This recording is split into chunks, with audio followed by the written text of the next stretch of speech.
Muslim believers and apologists claim every day that the Quran is the word of God, revealed by God to the Prophet Muhammad without a single human error. They also claim that the Quran is full of scientific miracles that prove its divine origin. But is that really true? I will keep the so-called scientific miracles for another video. But in this one, I want to show you 5 clear human touches in the Quran.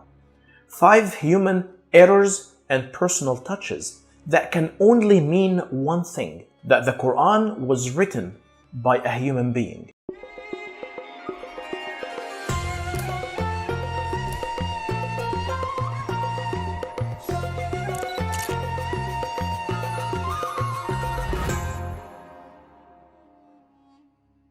Number 1. Insulting others and using swear words is one of the most interesting psychological phenomena studied in human beings.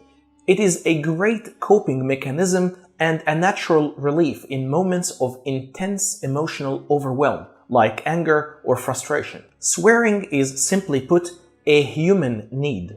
Yet we find in the Quran that God swears and attempts to insult others. In fact, there is a whole chapter in the Quran, Surah Al-Masad, consists only of 5 verses that is purely and plainly swearing at a guy called Abi Lahab.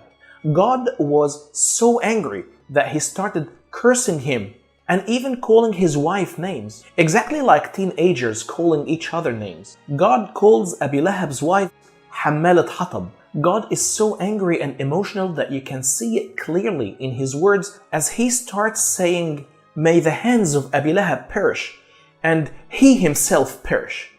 He will burn in a flaming fire." And even his wife, the firewood carrier, Hammalat al-Hatab. Even though she was from the elite society, by the way, God calls her Hammalat Hatab. God, in his anger, wanted to lower her class with untrue status. Typical swearing in a state of anger. Are these words from God or a deeper human psychological need to insult another? Number 2. The Quran constantly uses the word Injil and contributes it to Jesus. Injil is the Arabic word for gospel. Gospel, the English word, comes from the Latin Gospel, meaning good news. Injil in Arabic also comes from the Greek word Evangelion. Ev means good and Angelion means news. The good news, which goes into Arabic as Injil or Ingil. But what are those good news? The interesting fact that the good news of Jesus' death on the cross and bringing salvation to the world is exactly the doctrine that the Quran rejects. The word Injil or Evangelion has always meant good news of salvation. Even before Jesus' time, Alexander the Great used the term Evangelion, claiming that he brought salvation to the world. So when the Quran contributes the Injil to Jesus Christ, yet rejects his death and salvation, it is a state of cognitive dissonance. It is like saying cigarettes are good for you, but at the same time, they also cause cancer. So Jesus brought good news of salvation, but he didn't die to save nobody. And that is Quran's logic. Number 3. The Quran constantly tells us that the Bible, that is the Torah and the Gospel, were corrupted and the truth was manipulated. This is why God decides to send the Quran through his prophet Muhammad. But amazingly, the Quran also tells us that even the Prophet Muhammad himself seemed to have doubted that the Quran may be from God. Weird, right? Wait. It gets more interesting. Surah Yunus, verse 94. إن كنت في شك مما أنزلنا إليك فاسأل الذين يقرؤون الكتاب من قبلك. If you, O Prophet, are in doubt about these stories that we have revealed to you, then ask those who read the scriptures before you. Hang on a second. God is telling the Prophet that if you are in doubt, which is already weird as it is, but even weirder, that God says to him that the way to verify the truth is to go to those who have corrupted their books and manipulated the truth before. Those will verify the truth, so you have no doubt. I'm sorry, what? Number 4. Another very interesting story is that moment when Prophet Muhammad went to his adopted son, Zayd, but Zayd wasn't home.